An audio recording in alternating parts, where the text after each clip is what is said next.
ಯಾತ್ರೆಗೆ ಯಾವುದೇ ನೈತಿಕತೆ ಇಲ್ಲ. ತನಿಖೆ ನಡೀತಾ ಇದೆ. ವಿರೋಧ ಪಕ್ಷಗಳು ತಮ್ಮ ಚಿಲ್ಲರೆ ಬುದ್ಧಿ ತೋರಿಸ್ಕೊಳ್ಳೋ ಬದಲು ಮೌನವಾಗಿದ್ದು ಏನಾಗತ್ತೆ ಕಾಯಬಹುದಾಗಿತ್ತು.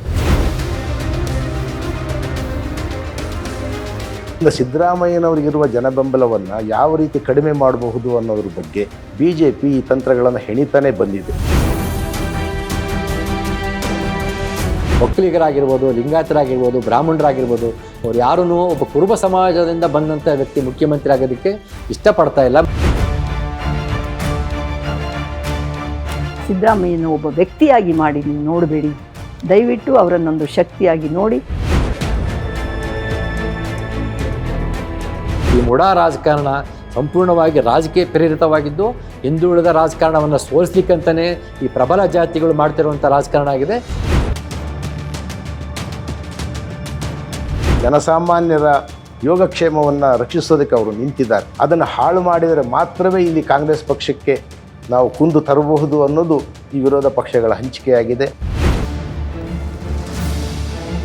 ಸಂವಿಧಾನಬದ್ಧವಾಗಿ ಈ ರಾಜ್ಯವನ್ನು ಕಟ್ಟಬೇಕಾಗಿದೆ. ಆ ಕೆಲಸ ಮಾಡೋದಕ್ಕೆ ವಿರೋಧ ಪಕ್ಷಗಳು ಸಂಪೂರ್ಣವಾಗಿ ವಿಫಲವಾಗಿದ್ದಾವೆ.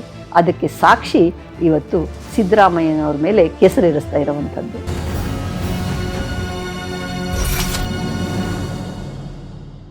ಸಿದ್ದರಾಮಯ್ಯವರು ಕರ್ನಾಟಕಕ್ಕೆ ಒಬ್ಬ ಸಂಪನ್ಮೂಲ ವ್ಯಕ್ತಿ ಅಂತ ನಾನು ಹೇಳ್ತೀನಿ. ಯಾಕೆಂದರೆ ಎಷ್ಟೋ ಜನ ಮುಖ್ಯಮಂತ್ರಿಗಳು ಬರ್ತಾರೆ ಹೋಗ್ತಾರೆ, ಆದರೆ ಇವರು ಮೊದಲು ಈ ದಲಿತರ ಬಗ್ಗೆ ನೋವನ್ನು ಅರ್ಥ ಮಾಡ್ಕೊಂಡಿರುವಂಥವ್ರು. ಅಹಿಂದ ಅಂದರೆ ಅಲ್ಪಸಂಖ್ಯಾತರು, ಹಿಂದುಳಿದವರು, ಮಹಿಳೆಯರು, ಬಡವರು, ರೈತರು ಎಲ್ಲರ ಬಗ್ಗೆನೂ ಒಂದು ರೀತಿ ಕಾಳಜಿ ವಹಿಸಿ ಕೆಲಸ ಮಾಡಿದಂಥ ಮನುಷ್ಯ. ಅದು ಅಂತರಾಳದಿಂದ ಯಾವುದೋ ಒಂದು ಯಾರಿಗೋ ಮೆಚ್ಚಿಸೋದಕ್ಕೋಸ್ಕರ ಮಾಡುವಂಥದ್ದಲ್ಲ. ಆದ್ದರಿಂದಲೇ ಸಿದ್ದರಾಮಯ್ಯ ಮತ್ತು ಅದ್ರ ಜೊತೆಗೆ ಅವರು ಬಾಬಾ ಸಾಹೇಬ್ ಅಂಬೇಡ್ಕರ್ ಅವ್ರನ್ನ ಚೆನ್ನಾಗಿ ಓದ್ಕೊಂಡಿದ್ದಾರೆ. ಆಮೇಲೆ ಸಂವಿಧಾನದ ಬಗ್ಗೆ ಅವರಿಗೆ ಮಾತಾಡೋ ಶಕ್ತಿ ಇದೆ. ಇಷ್ಟೆಲ್ಲ ಅವರು ಬಜೆಟ್ ಮಂಡಿಸಿದ್ರಲ್ಲ, ಒಬ್ಬ ಆರ್ಥಿಕ ತಜ್ಞ ಎಷ್ಟರ ಮಟ್ಟಿಗೆ ಮಾಡ್ಬೋದು ಅಷ್ಟರ ಮಟ್ಟಿಗೆ ಅವರು ಮಂಡಿಸಿದರು. ಅದರಲ್ಲಿ ಯಾವಾಗಲೂ ತಳವರ್ಗದ ಜನಗಳ ಬಗ್ಗೆ ಅವರು ಕಾಳಜಿ ಇಟ್ಕೊಂಡೇ ಕೆಲಸ ಮಾಡ್ತಾರೆ. ಈ ಎಲ್ಲ ಗುಣಲಕ್ಷಣಗಳನ್ನು ವ್ಯಕ್ತಿತ್ವವನ್ನು ಹೊಂದಿರುವಂಥ ಸಿದ್ದರಾಮಯ್ಯನವರು ಇವತ್ತು ಮುಖ್ಯಮಂತ್ರಿ ಆಗಿರೋದನ್ನು ಪ್ರಜ್ಞಾವಂತರೆಲ್ಲರೂ ಕೂಡ ಸ್ವಾಗತ ಮಾಡ್ತಾರೆ. ಈ ಕೋಮುವಾದದಿಂದ ಮುಕ್ತವಾದಂಥ ಸ್ವಲ್ಪ ಮಟ್ಟಿಗೆ ಅಂಬೇಡ್ಕರ್, ಗಾಂಧಿ ಎಲ್ಲರ ಅಂಶಗಳೂ ಸೇರಿರುವಂಥದ್ದು, ಆಮೇಲೆ ಶಾಂತಿಯನ್ನು ಬಯಸುವಂಥದ್ದು, ಈ ಜನಗಳಿಗೆ ನ್ಯಾಯ ಕೊಡೋ ದಿಕ್ಕಿನಲ್ಲಿ ಎಲ್ಲ ವಿಧದಲ್ಲೂ ಆಲೋಚನೆ ಮಾಡುವಂಥದ್ದು, ಮಹಿಳೆಯರ ಬಗ್ಗೆ ಇವೆಲ್ಲವನ್ನು ಆಲೋಚನೆ ಮಾಡುವಂಥ ಮತ್ತು ಚಿಂತನೆ ಮಾಡುವಂಥ ಅದಕ್ಕಾಗಿ ಮನಮುಟ್ಟಿ ಕೆಲಸ ಮಾಡುವಂಥ ಮುಖ್ಯಮಂತ್ರಿಗಳು ಸಿಗೋದು ರಾಮಕೃಷ್ಣ ಹೆಗಡೆಯವರಂಥವ್ರಿಗೆ ಸಾಧ್ಯ. ಮತ್ತು ಹಿಂದೆ ದೇವರಾಜ ಅರಸು ಅವರೆಲ್ಲ ಆಗಿದ್ದಾರೆ. ಅವರು ತಮ್ಮ ಇದಕ್ಕೆ ಸರಿಯಾಗಿ ಆಗಿನ ಸಂದರ್ಭ, ಆಗಿನ ಕಾಲಮಾನಕ್ಕೆ ಸರಿಯಾಗಿ ಕೆಲಸ ಮಾಡಿದ್ದಾರೆ. ಈಗಿನ ಸಂದರ್ಭಕ್ಕೆ ಮಾತ್ರ ಸಿದ್ದರಾಮಯ್ಯನವರು ಅತ್ಯಂತ ಸೂಟೇಬಲ್ CM ಈ ಕರ್ನಾಟಕ ರಾಜ್ಯಕ್ಕೆ. ಆದ್ದರಿಂದಲೇ ಇವರನ್ನು ಒಂದೊಬ್ಬರು ದೂರ ಮಾಡಿದರೆ ಬೇಕಾದಂಗೆ ಕೋಮುವಾದ ಬೆಳೆಸ್ಬೋದು, ಜಾತೀಯತೆ ಮಾಡ್ಬೋದು, ಸಂವಿಧಾನ ನಾಶ ಮಾಡಬಹುದು, ಮತ್ತು ಮೀಸಲಾತಿಗಳು ತೆಗೆದುಹಾಕ್ಬಹುದು. ಇವೆಲ್ಲ ಬಹುದುಗಳ ಒಂದು ಭ್ರಮೆಯಲ್ಲಿರುವಂಥ ಈ ವಿರೋಧ ಪಕ್ಷಗಳೇನಿದ್ದಾವೆ ಇವತ್ತು RSS ಮನೋಭಾವದ ಈ BJP ಮತ್ತು BJPಯಲ್ಲಿ ಯಾವ ರೀತಿಯಿಂದಲೂ BJPಯಿಂದ ಕಡಿಮೆ ಇಲ್ಲ. ಯಾರು ಕುಮಾರಸ್ವಾಮಿ ಅವರು ಯಾವತ್ತೂ ಕೂಡ ಒಂದು ತತ್ವ ಸಿದ್ಧಾಂತಕ್ಕೆ ಬದ್ಧರಾದವರಲ್ಲ. ಅವರಿಗೆ ಮುಖ್ಯಮಂತ್ರಿನೂ ಆಗಿದ್ದಾರೆ, ಎಲ್ಲ ಸುಖ ಸಂತೋಷವನ್ನು ಅನುಭವಿಸಿ ಎಲ್ಲ ರೀತಿಯ ಮಂತ್ರಿ ಪದವಿ, ಶಾಸಕರ ಪದವಿ, ಮನೆ ಜನ ಎಲ್ಲ ಅನುಭವಿಸಿದ್ದಾರೆ. ಆದರೂ ಕೂಡ ಅವರಿಗೂ ಸಿದ್ದರಾಮಯ್ಯನವರಿಗೂ ಅಜಗಜಾಂತರ ವ್ಯತ್ಯಾಸ ಇದೆ. ಆದ್ದರಿಂದಲೇ ಅವ್ರನ್ನ ತೆಗೆದುಹಾಕೋದಕ್ಕೆ ಅವರು ಇಷ್ಟೆಲ್ಲ ಇದು ಮಾಡ್ತಾ ಇರೋದು. ಅವ್ರು ಹೇಳ್ತಾನೆ ಇದ್ದಾರೆ ಮುಖ್ಯಮಂತ್ರಿಗಳು, ನೋಡಿ ಈ ರೀತಿ ಮೂಡಾದಲ್ಲಿ ಈ ಥರ ತಗೊಂಡಿದ್ದಾಗಿದೆ, ಅದನ್ನು ಸರಿಯಾಗಿದ್ದರೆ ಕಾನೂನು ಪ್ರಕಾರ ಇದ್ದರೆ ತಗೊಳ್ಳಿ ಅಂತ ನಾನು ಹೇಳಿ ಸುಮ್ಮನಾದೆ.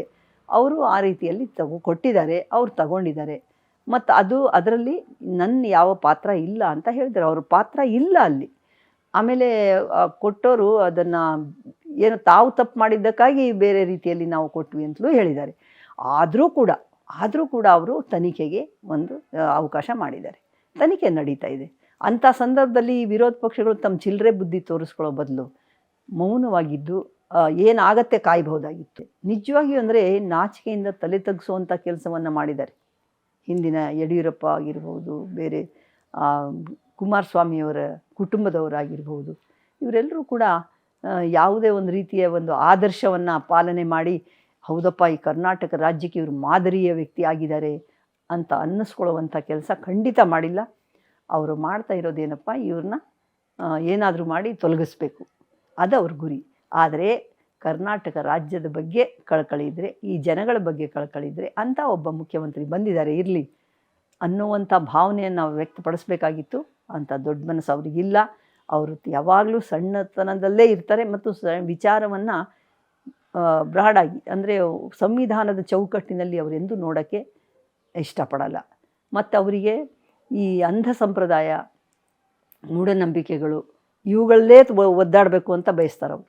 ಅವರಿಗೆ ಯಾವುದೇ ಒಂದು ವೈಚಾರಿಕವಾದಂಥ ನೆಲೆಗಟ್ಟಿನ ಮೇಲೆ ಕೆಲಸ ಮಾಡುವಂಥ ಯೋಗ್ಯತೆ ಅಂತೂ ಇಲ್ಲ. ಇವತ್ತು ಸಂವಿಧಾನಬದ್ಧವಾಗಿ ಈ ರಾಜ್ಯವನ್ನು ಕಟ್ಟಬೇಕಾಗಿದೆ.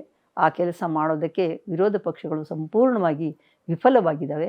ಅದಕ್ಕೆ ಸಾಕ್ಷಿ ಇವತ್ತು ಸಿದ್ದರಾಮಯ್ಯನವ್ರ ಮೇಲೆ ಕೆಸರೇರಿಸ್ತಾ ಇರುವಂಥದ್ದು. ಇದು ಜಾತೀಯತೆ ಭೂತ ಇದೆಯಲ್ಲ, ಭಾಳ ಅವ್ರ ಮನಸ್ಸು ತುಂಬ ತುಂಬಿಕೊಂಡಿರೋದ್ರಿಂದ ಕೆಳವರ್ಗದ ಜನ ಯಾವಾಗಲೂ ಬೇಡ್ಕೊಂಡೇ ಇರಬೇಕು. ಅವರು ಕೊಡೋ ದಿಕ್ಕನ್ನ ಹೋಗಬಾರ್ದು, ಅವ್ರ ಬೊಗಸೆ ಒಡ್ಡೇ ಇರಬೇಕು, ನಡು ಬಗ್ಗಿಸಿ ನಿಲ್ಲಬೇಕು. ಇದು ಗೌಡಿಕೆ ಇಂಥ ಒಂದು ನಡೆಸಿ ರೂಢಿಯಾಗಿದೆಯಲ್ಲ ಅವರಿಗೆ. ಅದಕ್ಕೆ ಅವ್ರು ಸಹಿಸೋಕ್ಕೆ ಸಾಧ್ಯ ಆಗಲ್ಲ. ಇವತ್ತು ಸಿದ್ದರಾಮಯ್ಯ ಕುರಿ ಕಾಯ್ಕೊಂಡಿರುವಂಥ ಜನ ಅವರು. ಆ ಜನಗಳಲ್ಲಿ ಒಬ್ಬ ಅಷ್ಟು ಧೀಮಂತಿಕೆಯಿಂದ ಅಷ್ಟರ ಮಟ್ಟಿಗೆ ಮುಂದೆ ಬರ್ತಾರೆ ಅಂದರೆ ಇವ್ರಿಗೆ ಸಹಿಸೋಕ್ಕೆ ಸಾಧ್ಯ ಆಗಲ್ಲ. ಎಲ್ಲೋ ಕೈ ಕಟ್ಟಿ ನಮ್ಮ ಮುಂದೆ ನಿಲ್ಲಬೇಕಾದಂಥ ಜನ ಇವತ್ತು ನಮ್ಮನ್ನೇ ಆಳುವಂಥ ಸ್ಥಾನಕ್ಕೆ ಬಂದಿದ್ದಾರೆ ಅನ್ನುವಂಥ ಒಂದು ಕೆಟ್ಟ ಭಾವನೆ ಇದೆಯಲ್ಲ, ಅದು ಈ ದೇಶದ ರಕ್ತದಲ್ಲೇ ಬಂದಿದೆ. ಅದು ಏನು ಮೇಲ್ವರ್ಗದ ಮೇಲ್ಜಾತಿಯ ಜನ ಅಂದ್ಕೊಂಡಿರ್ತಾರೋ ಆ ಜನಗಳು ನೀವು ಎಷ್ಟೇ ಪ್ರಗತಿಪರ ಚಿಂತನೆ ಅವರಿಗಿದೆ ಅಂದರೂ ಕೂಡ ಆ ದಿಕ್ಕಿನಲ್ಲೇ ಅವರು ಆಲೋಚನೆ ಮಾಡ್ತಾರೆ. ಹೆಣ್ಣಿನ ಬಗ್ಗೆ ಅತ್ಯಂತ ನಿಕೃಷ್ಟವಾಗಿ ಕಾಣ್ತಾರೆ. ಮತ್ತು ಈ ಕೆಳಜಾತಿಗಳನ್ನು ಅವ್ರು ಆದಷ್ಟು ದೂರ ಇರಬೇಕು, ಅವರು ವಿದ್ಯೆಯಿಂದ ವಂಚಿತರಾಗಬೇಕು, ಅವ್ರು ಯಾವುದೇ ರೀತಿ ತಮ್ಮ ಕೆಲಸ ಮಾಡ್ಕೊಂಡಿರಬೇಕು ಅಂತಾರೆ ಅವರು. ದೇವರಾಜ ಅರಸು ಅವ್ರನ್ನಂತೂ ಅವರು ಅಲ್ಪಸಂಖ್ಯಾತರಾಗಿದ್ದರು, ಅಷ್ಟೂ ಒಳ್ಳೆ ಕೆಲಸ ಮಾಡಿದರು. ಆದರೆ ಅವರನ್ನು ಎಂಥ ನೋವಿಗೆ ತಳ್ಳಿದ್ರು ಅಂದರೆ ಅವರನ್ನು ಹೀನಾಮಾನವಾಗಿ ಅವರನ್ನು ನಿಂದೆ ಮಾಡಿದರು, ನೋವು ಕೊಟ್ಟರು. ಕರ್ನಾಟಕದ ಜನ ಇದನ್ನು ಆಲೋಚನೆ ಮಾಡಬೇಕಾಗಿದೆ. ಇವತ್ತು ಸಿದ್ದರಾಮಯ್ಯನ ಮೇಲೆ ಮಾಡ್ತಾ ಇರೋವೆಲ್ಲ ಕುಹಕ, ಕುಟಿಲತೆ, ಇವು ಮೋಸ, ಇದನ್ನು ಅನ್ನೋದನ್ನು ಅರ್ಥ ಮಾಡಿಕೊಂಡ್ರೆ ನಮ್ಮ ಜನ ನಿಜವಾಗಿಯೂ ನಾವು ಸಿದ್ದರಾಮಯ್ಯನಂಥ ಇನ್ನೂ ಹೆಚ್ಚು ಜನಗಳನ್ನು ಅಂಥ ಪ್ರಜ್ಞಾವಂತರನ್ನ ಪಡ್ಕೋಬಹುದು. ಈ ನಾಡಿನ ದಲಿತರು, ಅಲ್ಪಸಂಖ್ಯಾತರು, ಹಿಂದುಳಿದವರು ಪ್ರತಿಯೊಬ್ಬರೂ ಕೂಡ ಯಾರು ದಮನಿತ ಜಾತಿಗಳಿದ್ದಾವೋ ಅವರೆಲ್ಲರೂ ಕೂಡ ಈ ಒಂದು ಶಕ್ತಿಯನ್ನು ಇವತ್ತು ನಾವು ಸಿದ್ದರಾಮಯ್ಯ ಅನ್ನುವಂಥ ಒಂದು ಶಕ್ತಿಯನ್ನು ಬಚಾವ್ ಮಾಡಿಕೊಂಡ್ರೆ ನಾವು ಕೂಡ ಉಳಿತೀವಿ, ನಾಡನ್ನು ಉಳಿಸ್ತೀವಿ ಅನ್ನುವಂಥ ಒಂದು ಚಿಂತನೆಯನ್ನು ಮಾಡಬೇಕಾಗಿದೆ. ಯಾವುದೋ ಸಣ್ಣ ಪುಟ್ಟ ವಿಷಯ, ಯಾವುದೋ ಒಂದು ಸಣ್ಣ ಇದಕ್ಕೆ ಅವ್ರನ್ನ ಟೀಕೆ ಮಾಡಿ ಸಿದ್ದರಾಮಯ್ಯನ ಒಬ್ಬ ವ್ಯಕ್ತಿಯಾಗಿ ಮಾಡಿ ನೀವು ನೋಡಬೇಡಿ. ದಯವಿಟ್ಟು ಅವರನ್ನೊಂದು ಶಕ್ತಿಯಾಗಿ ನೋಡಿ, ನಾವೆಲ್ಲರಿಗೂ ನ್ಯಾಯವನ್ನು ಕೊಡುವಂಥ ದಿಕ್ಕಿನಲ್ಲಿ ಅವ್ರು ಕೆಲಸ ಮಾಡೋದ್ರಿಂದ ಅಂಥ ಒಬ್ಬ ವ್ಯಕ್ತಿಯನ್ನು ನಾವೆಲ್ಲರೂ ಕೂಡ ಶಕ್ತಿಯಾಗಿ ಪರಿಗಣಿಸಿ ಅವರನ್ನು ಕಾಪಾಡ್ಕೋಬೇಕಾಗಿದೆ. ಯಾರು ಅಷ್ಟೆಲ್ಲ ಅವ್ರ ಮೇಲೆ ಮಾಡ್ತಾ ಇದ್ದಾರೋ ಅವ್ರಿಗೆ ಸರಿಯಾದ ಪಾಠ ಕಲಿಸ್ಬೇಕಾಗಿದೆ ಅಂತ ನಾನಾದರೂ ಕೇಳ್ಕೊಳ್ತೀನಿ.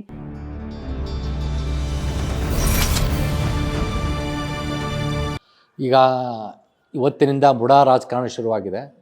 ಏನು 2010ರಲ್ಲಿ ಸಿದ್ದರಾಮಯ್ಯನವರು ಬಳ್ಳಾರಿಯ ಗಡಿದಾಣೆಗಳ ವಿರುದ್ಧ ತೊಡೆತಟ್ಟಿ ಬಳ್ಳಾರಿ ಪಾದಯಾತ್ರೆ ಮಾಡಿದರು. ಅದಕ್ಕೆ ಪ್ರತೀಕಾರವೆನ್ನುವಂತೆ ಸುಮಾರು 14 ವರ್ಷಗಳ ನಂತರ ಇವರು ಈಗ BJPಯವರು ಬುಡಾ ಅಂತ ಹೇಳ್ಬಿಟ್ಟು ಮೈಸೂರು ಟು ಬೆಂಗಳೂರು ಟು ಮೈಸೂರು ಯಾತ್ರೆ ಮಾಡ್ತಾ ಇದ್ದಾರೆ. ಮೊದಲನೇದಾಗಿ ಈ ಯಾತ್ರೆಗೆ ಯಾವುದೇ ನೈತಿಕತೆ ಇಲ್ಲ. ಯಾಕಂದರೆ BJP ಅಂತ ಅತ್ಯಂತ ಭ್ರಷ್ಟ ಜಾತಿವಾದಿ ಮತ್ತು ಮತೀಯವಾದಿ ಪಕ್ಷ ಈ ಭಾರತದಲ್ಲಿ ಮತ್ತಾವುದು ಇಲ್ಲದಿರೋ ಕಾರಣಕ್ಕೆ ಸ್ವತಃ ಭ್ರಷ್ಟರಾಗಿದ್ದಂಥ BJPಯವರು ಮತ್ತು ಆಲ್ರೆಡಿ ದಾಖಲೆ ಹೇಳುವಂತೆ ಮುಡಾದಲ್ಲಿ BJPಯ ಫಲಾನುಭವಿಗಳಿದ್ದಾರೆ ಅಂತ ಆರೋಪ ಬರ್ತಾ ಇದ್ದಾವೆ, JDSನ ಫಲಾನುಭವಿಗಳಿದಂಥ ಆರೋಪ ಬರ್ತಾ ಇದ್ದಾವೆ. ಆದರೂ ಸಹ ಒಂದು ಹಠದ ಮೇಲೆ ಸಿದ್ದರಾಮಯ್ಯ ಅವರ ಮೇಲೆ ಹಣಿಬೇಕನ್ನೋ ಒಂದು ಕಾರಣ, ಒಂದೇ ಒಂದು ಕಾರಣಕ್ಕೆ ಇಟ್ಕೊಂಡ್ಬಿಟ್ಟು ಏನು ಪಾದಯಾತ್ರೆ ಮಾಡ್ತಿದ್ದಾರೆ. ಇದಕ್ಕೆ ಯಾವುದೇ ರೀತಿಯ ನೈತಿಕತೆಯೂ ಇಲ್ಲ, ವಿಶ್ವಾಸಾರ್ಹತೆಯೂ ಇಲ್ಲ ಅಂತ ನಾನು ಸ್ಪಷ್ಟವಾಗಿ ಹೇಳೋಕ್ಕೆ ಇಷ್ಟಪಡ್ತೀನಿ. ಇನ್ನು ಕುಳಿದಂತೆ ಮುಡಾ ಹಗರಣದ ಬಗ್ಗೆ ಮಾತನಾಡಬೇಕಾದ್ರೆ ಇದು ಈ ಮೊದಲನೇ ಬಾರಿಗೆ ಮುಖ್ಯಮಂತ್ರಿ ಆದಂಥ ಸಿದ್ದರಾಮಯ್ಯನವರ ಪತ್ನಿಯವರ ಹೆಸರು ಈ ಹಗರಣದಲ್ಲಿ ಬರ್ತಾ ಇದೆ. ಇದನ್ನು ನಾವು ಇನ್ನೊಂದಿಷ್ಟು ಸ್ಪಷ್ಟವಾಗಿ ಹೇಳಬೇಕಂದ್ರೆ ಸೀಸರ್ನ ಹೆಂಡತಿ ಸಂಶಯಾತೀತಳಾಗಬೇಕು ಅಂತ ಏನು ಹೇಳ್ತಾರೆ, ಅದೇ ರೀತಿ ಮುಖ್ಯಮಂತ್ರಿಯವರ ಹೆಂಡತಿಯಾದಂಥ ಪಾರ್ವತಿ ಮೇಡಮ್ ಅವರು ಸಹ ಸಂಶಯಾತೀತರಾಗಬೇಕಾದಂಥ ಅನಿವಾರ್ಯತೆ ಇದೆ.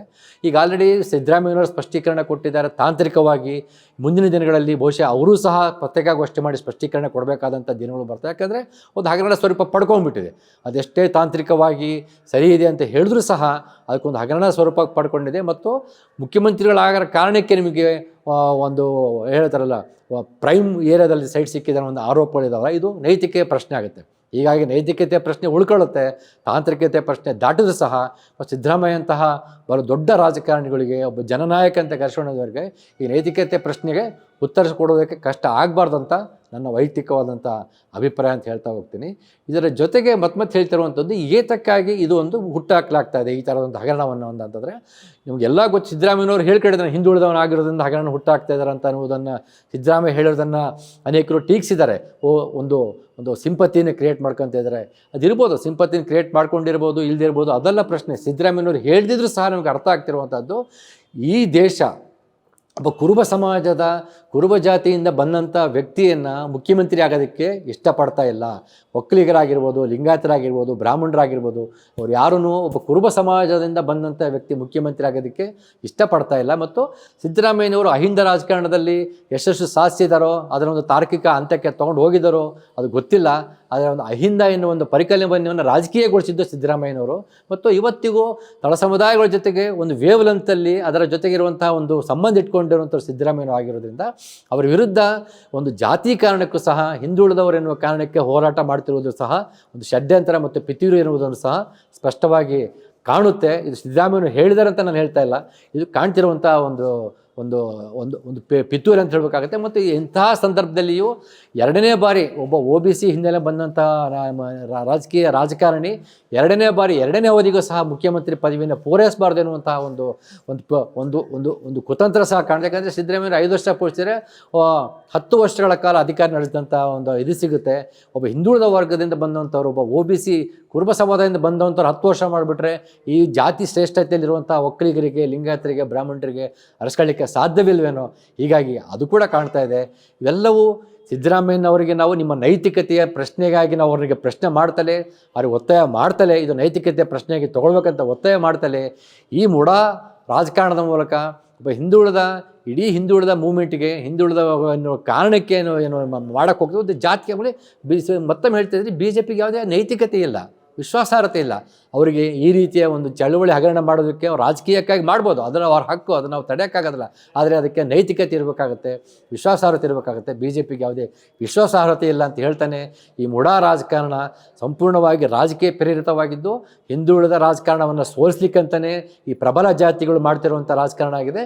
ಮತ್ತು ಮುಖ್ಯವಾಗಿ ಸಿದ್ದರಾಮಯ್ಯನವರ ಸರ್ಕಾರವನ್ನು ಉರುಳಿಸ್ಬೇಕಂತಲೇ ಇದೆ. ರಾಜ್ಯಪಾಲರು ಕೇಳ್ತಿರೋದೇನು, ಅವರ ಅಧಿಕಾರ ಮೀರಿ ಕೇಳ್ತಾ ಇದ್ದಾರೆ. ಅದು ಎಲ್ಲವೂ ನೋಡಿದ್ರೆ ಈ ಸಿದ್ದರಾಮಯ್ಯ ಸರ್ಕಾರ ಉಳಿಸ್ಬೇಕನ್ನುವಂಥ ಷಡ್ಯಂತರ ಕಾಣ್ತಾ ಇದೆ. ಎಲ್ಲ ಕಾರಣಕ್ಕಾಗಿ ಮುಡಾ ರಾಜಕಾರಣವನ್ನು ನಾವು ಟೀಕಿಸ್ತಾ ಇದ್ದೀವಿ. ಆದರೆ ಎಟ್ ದ ಸೇಮ್ ಟೈಮ್ ಸಿದ್ದರಾಮಯ್ಯನವ್ರ ಮೇಲೆ ನೈತಿಕತೆ ಜವಾಬ್ದಾರಿ ಇರುತ್ತೆ ಅನ್ನೋದನ್ನು ಕೂಡ ನಾನು ಹೇಳಕ್ಕೆ ಇಷ್ಟಪಡ್ತೀನಿ.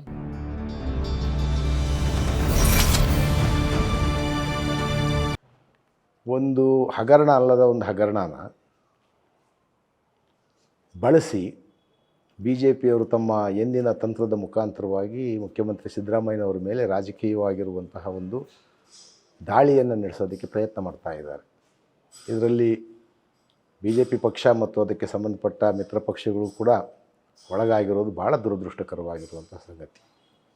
ಮೂಡಾ ಪ್ರಕರಣ ಏನಿದೆ, ಈಗಾಗಲೇ ಅದನ್ನು ತನಿಖೆ ಮಾಡೋದಕ್ಕೆ ದೇಸಾಯಿ ಅವರ ನೇತೃತ್ವದಲ್ಲಿ, ನಿವೃತ್ತ ನ್ಯಾಯಮೂರ್ತಿಗಳು ಅವರ ನೇತೃತ್ವದಲ್ಲಿ ಒಂದು ಆಯೋಗವನ್ನು ರಚಿಸಿ ಆ ತನಿಖೆಗೆ ಆದೇಶವನ್ನು ನೀಡಲಾಗಿದೆ. ಅದರ ಪ್ರಕಾರವಾಗಿ ಅದು ತನಿಖೆಯನ್ನು ನಡೆಸುತ್ತೆ. ಮತ್ತು ಅದರ ಆಧಾರದಲ್ಲಿ ಏನು ವರದಿ ಬರುತ್ತೆ, ಆ ವರದಿಯಲ್ಲಿ ತಪ್ಪಿತಸ್ಥರು ಯಾರು, ಏನು ತಪ್ಪುಗಳು ನಡೆದಿದೆ ಅನ್ನೋದ್ರ ಬಗ್ಗೆ ಒಂದು ಸಮಗ್ರವಾಗಿರುವ ಚಿತ್ರಣವನ್ನು ಆ ವರದಿ ಕೊಡುತ್ತೆ ಅಂತ ನಾವು ನಿರೀಕ್ಷಿಸ್ತಾ ಇದ್ದೀವಿ. ಇಂತಹ ಸನ್ನಿವೇಶದಲ್ಲಿ ಅಭಿಯಾನವನ್ನು ನಡೆಸೋದು, ಮೆರವಣಿಗೆ ಮಾಡ್ತೀವಿ, ಮೈಸೂರುವರೆಗೂ ಅಂತ ಹೊರಡೋದು, ಇವೆಲ್ಲವೂ ಕೂಡ ಜನತೆಯಲ್ಲಿ ತಪ್ಪು ಅಭಿಪ್ರಾಯವನ್ನು ಉಂಟು ಮಾಡೋದಕ್ಕೆ ಮಾಡ್ತಾ ಇರುವಂತಹ ಒಂದು ಪ್ರಯತ್ನ ಅನ್ನೋದು ನಮಗೆಲ್ಲರಿಗೂ ಕೂಡ ಸ್ಪಷ್ಟವಾಗಿ ಗೊತ್ತಾಗ್ತಾ ಇದೆ.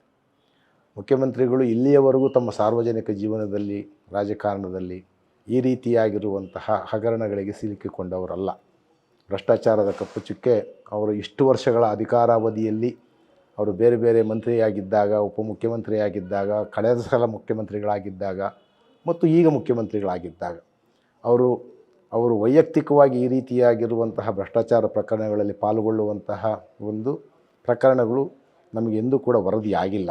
ಆ ರೀತಿಯಾದ ಒಂದು ಸ್ವಚ್ಛ ಚಾರಿತ್ರ್ಯವನ್ನು ಹೊಂದಿರುವಂತಹ ರಾಜಕಾರಣಿಯ ಮೇಲೆ ಅವರು ಅಹಿಂದ ವರ್ಗಗಳ ಬಹಳ ದೊಡ್ಡ ಮುಖಂಡರು ಸಾಲದ್ದಕ್ಕೆ ಕೇಂದ್ರ ಸರ್ಕಾರಕ್ಕೆ ನಿರಂತರವಾಗಿ ಸವಾಲು ಒಡ್ಡುತ್ತಾ ಅವರು ಏನು ತತ್ವಗಳನ್ನು ಹೇಳ್ತಾ ಇದ್ದಾರೆ ಕೇಂದ್ರ ಸರ್ಕಾರ, ಆ ರೀತಿಯಾಗಿರುವಂತಹ ವಿಭಜಕ ರಾಜಕೀಯದ ವಿರುದ್ಧ, ಕೋಮುವಾದದ ವಿರುದ್ಧ, ಜನತೆಯ ವಿರೋಧಿಯಾಗಿ ಅವರು ಮಾಡ್ತಾ ಇರುವ ಕಾರ್ಪೊರೇಟ್ ಹೌಸ್ಗಳ ಪರವಾಗಿ ಮಾಡ್ತಾ ಇರುವಂತಹ ಎಲ್ಲ ಕ್ರಮಗಳ ವಿರುದ್ಧ ಗಟ್ಟಿದನಿಯಾಗಿ ಇಡೀ ದೇಶದಲ್ಲಿ ನಿಂತಿರುವಂಥವರು ಸಿದ್ದರಾಮಯ್ಯನವರು. ಅದರಿಂದ ಸಿದ್ದರಾಮಯ್ಯನವರಿಗಿರುವ ಜನಬೆಂಬಲವನ್ನು ಯಾವ ರೀತಿ ಕಡಿಮೆ ಮಾಡಬಹುದು ಅನ್ನೋದ್ರ ಬಗ್ಗೆ BJP ಈ ತಂತ್ರಗಳನ್ನು ಹೆಣಿತಾನೇ ಬಂದಿದೆ. ನಾವು ಭಾರತದ ಹಲವು ರಾಜ್ಯಗಳಲ್ಲಿ ನೋಡಿದಾಗ ಅಲ್ಲಿಯೂ ಕೂಡ ಈ ರೀತಿಯಾಗಿ ಜನಪ್ರಿಯ ಮುಖ್ಯಮಂತ್ರಿಗಳನ್ನು ರಾಜಕೀಯವಾಗಿ ದಮನಿಸೋದಕ್ಕೆ, ಅವರನ್ನು ಹಣಿಯೋದಕ್ಕೆ ಬೇಕಾಗಿರುವಂತಹ ತಂತ್ರಗಳನ್ನು ಹೆಣೆದದ್ದನ್ನು ನಾವು ನೋಡ್ತಾ ಇದ್ದೀವಿ. ಅದು ಸೊರೇನ್ ಅವರ ಪ್ರಕರಣ ಇರಬಹುದು, ಅರವಿಂದ ಕೇಜ್ರಿವಾಲ್ ಅವರ ಪ್ರಕರಣದಲ್ಲಿರಬಹುದು, ಇನ್ನೂ ಎಷ್ಟೋ ವಿರೋಧ ಪಕ್ಷದ ನಾಯಕರುಗಳನ್ನು ಕೂಡ ಈ ರೀತಿಯಾಗಿ ಬೆದರಿಸುವ ರಾಜಕಾರಣದ ಮುಖಾಂತರವಾಗಿ ಅವರ ಬಾಯಿ ಮುಚ್ಚಿಸುವ ಕೆಲಸವನ್ನು ಮಾಡ್ತಾ ಬಂದಿದ್ದಾರೆ. ಅದೇ ತಂತ್ರವನ್ನು ಇಲ್ಲಿ ಸಿದ್ದರಾಮಯ್ಯನವರ ವಿರುದ್ಧವೂ ಕೂಡ ಬಳಸ್ತಾ ಇದ್ದಾರೆ. ಆದ್ದರಿಂದ ಮೂಢ ಹಗರಣದ ಬಗ್ಗೆ ನಮಗೆ ಸ್ಪಷ್ಟವಾಗಿ ಗೊತ್ತಾಗೋದು, ಈ ಹಗರಣ ನಡೆದಿದೆ ಅನ್ನೋದು ಹೌದಾದರೆ ಇದು ಹಗರಣ ಅನ್ನಬೇಕಾ ಅಥವಾ ಈ ಘಟನೆ ಅನ್ನಬೇಕಾ, ನಡೆದಾಗ ಇವರು ಅಧಿಕಾರದಲ್ಲಿ ಇರಲಿಲ್ಲ, ಇವರು ವಿರೋಧ ಪಕ್ಷದ ನಾಯಕರಾಗಿದ್ದರು. ಒಂದು ಮೂಢ ತನ್ನ ನೀತಿಯನ್ನು ಆಗ ಅದು ಪ್ರಕಟಿಸ್ತು, ಯಾರಿಂದಾದರೂ ಜಮೀನನ್ನು ವಶಪಡಿಸ್ಕೊಂಡ್ರೆ ಅದಕ್ಕೆ ಬದಲಿಯಾಗಿ 50% ಭೂಮಿ ನಿವೇಶನಗಳ ರೂಪದಲ್ಲಿ ಕೊಡಬೇಕು ಅನ್ನೋದನ್ನು ಅದು ತನ್ನ ನೀತಿಯಾಗಿ ಅದನ್ನು ಅಳವಡಿಸ್ಕೊಳ್ತು. ಅವಾಗ ಮುಖ್ಯಮಂತ್ರಿ ಆಗಿದ್ದವರು ಸಿದ್ದರಾಮಯ್ಯನವರಲ್ಲ, ಅವರು ಅಧಿಕಾರದ ಸ್ಥಾನದಲ್ಲಾಗಿರಲಿಲ್ಲ, ಇದ್ದದ್ದು ವಿರೋಧ ಪಕ್ಷದ ಸ್ಥಾನದಲ್ಲಿ. ಮತ್ತು ಆಗಿದ್ದಂತಹ ಸರ್ಕಾರ ಅವರಿಗೆ ವಿರೋಧಿ ಪಕ್ಷದ ಸರ್ಕಾರ. ಅಂತಹ ಸಂದರ್ಭದಲ್ಲಿ ಸಹಜವಾಗಿ ಯಾವ ಕ್ರಮದಲ್ಲಿ ಆಗಬೇಕೋ ಆ ರೀತಿಯಾದ ನಿವೇಶನಗಳ ಮಂಜೂರಾತಿಯನ್ನು ಇವರು ತಮ್ಮ ಅಧಿಕಾರದ ದುರ್ಬಳಕೆ ಮಾಡಿ ಪಡೆದಿದ್ದಾರೆ, ಪ್ರಭಾವ ಬೀರಿ ಪಡೆದಿದ್ದಾರೆ ಅನ್ನೋ ರೀತಿಯಾಗಿ ಹುಯಿಲೆಬ್ಬಿಸುವಂಥದ್ದು ಇದು ರಾಜಕೀಯ ತಂತ್ರಗಾರಿಕೆಯ ಭಾಗ ಅಲ್ಲದೆ ಬೇರೆ ಏನೂ ಅಲ್ಲ. ಇದು ರಾಜಕೀಯ ದುರುದ್ದೇಶ. ಅವರು ಆಡಳಿತವನ್ನು ಸಮರ್ಪಕವಾಗಿ ಮಾಡ್ತಾ ಇದ್ದಾರೆ, ಜನಪರವಾಗಿ ಮಾಡ್ತಾ ಇದ್ದಾರೆ, ಜನತೆಗೆ ಪೂರಕವಾಗಿರುವಂತಹ ಹಲವು ಭಾಗ್ಯಗಳನ್ನು ನೀಡಿ ಅಷ್ಟು ಕಷ್ಟಪಟ್ಟಾದರೂ ಕೂಡ ಬೊಕ್ಕಸದಿಂದ ಹಣವನ್ನು ಹೊಂದಿಸಿ ಅದರ ಮುಖಾಂತರವಾಗಿ ಜನಸಾಮಾನ್ಯರ ಯೋಗಕ್ಷೇಮವನ್ನು ರಕ್ಷಿಸೋದಕ್ಕೆ ಅವರು ನಿಂತಿದ್ದಾರೆ. ಮತ್ತು ಅವರು ಈಗಾಗಲೇ ರಾಜಕೀಯ ನಿವೃತ್ತಿ ಅಂಚಿನಲ್ಲಿರುವಂತಹವರು. ಅವರಿಗಿರುವ ಸಚ್ಚಾರಿತ್ರ್ಯ ಮತ್ತು ಅವರಿಗಿರುವಂತಹ ಒಂದು ಇಮೇಜ್ ಏನಿದೆ ಅದನ್ನು ಹಾಳು ಮಾಡಿದರೆ ಮಾತ್ರವೇ ಇಲ್ಲಿ ಕಾಂಗ್ರೆಸ್ ಪಕ್ಷಕ್ಕೆ ನಾವು ಕುಂದು ತರಬಹುದು ಅನ್ನೋದು ಈ ವಿರೋಧ ಪಕ್ಷಗಳ ಹಂಚಿಕೆಯಾಗಿದೆ. ಅದರಿಂದ ಏನು ಕೇಂದ್ರ ಸರ್ಕಾರ ಇದರೊಳಗಡೆ ಗುಪ್ತವಾಗಿ ಪಾಲ್ಗೊಳ್ತಾ ಇದೆ, ಆ ಪಾಲ್ಗೊಳ್ಳುವಿಕೆ ಈಗ ರಾಜ್ಯಪಾಲರ ಶೋಕಾಸ್ ನೋಟಿಸಿಂದ ಗೊತ್ತಾಗ್ತಾ ಇದೆ. ಒಂದು ಖಾಸಗಿ ದೂರಿನ ಆಧಾರದಲ್ಲಿ ಈ ಹಗರಣದ ಬಗ್ಗೆ ಅವರು ಶೋಕಾಸ್ ನೋಟಿಸ್ ಕೊಡ್ತಾರೆ ರಾಜ್ಯಪಾಲರು ಅಂತ ಹೇಳಿದರೆ, ಅವರು ಸಂವಿಧಾನದತ್ತವಾಗಿರುವ ತಮ್ಮ ಅಧಿಕಾರ ಸ್ಥಾನವನ್ನು ಅವರಿಗೆ ಬ್ಯಾಡದಿರೋ ಪಕ್ಷದಿಂದ ಮುಖ್ಯಮಂತ್ರಿಯಾಗಿರುವ ಒಬ್ಬ ಜನಪ್ರಿಯ ನಾಯಕನ ವಿರುದ್ಧ ಅವರು ಬಳಸೋದಕ್ಕೆ ಒಂದು ಹುನ್ನಾರವನ್ನು ನಡೆಸಿದ್ದಾರೆ ಅನ್ನೋದನ್ನು ನಾವು ಹೇಳಲೇಬೇಕಾಗತ್ತೆ. ಇದು ಬಹಳ ದುರದೃಷ್ಟಕರವಾಗಿರುವಂತಹ ಬೆಳವಣಿಗೆ. ಈ ರೀತಿಯಾಗಿರುವ ಬೆಳವಣಿಗೆಯನ್ನು ಕರ್ನಾಟಕದ ಜನತೆ ಬಹಳ ವಿವೇಚನೆಯಿಂದ ಗಮನಿಸ್ತಾ ಇದ್ದಾರೆ. ಮತ್ತು ಈ ವಿಷಯದಲ್ಲಿ BJPಯ ರಾಜಕೀಯ ದುರುದ್ದೇಶಗಳು ಈಡೇರೋದಕ್ಕೆ ಸಾಮಾನ್ಯವಾಗಿ ಜನತೆ ಅದನ್ನು ಅವಕಾಶ ಮಾಡಿಕೊಡೋದಿಲ್ಲ ಅನ್ನೋ ಭರವಸೆ ನಮಗಿದೆ.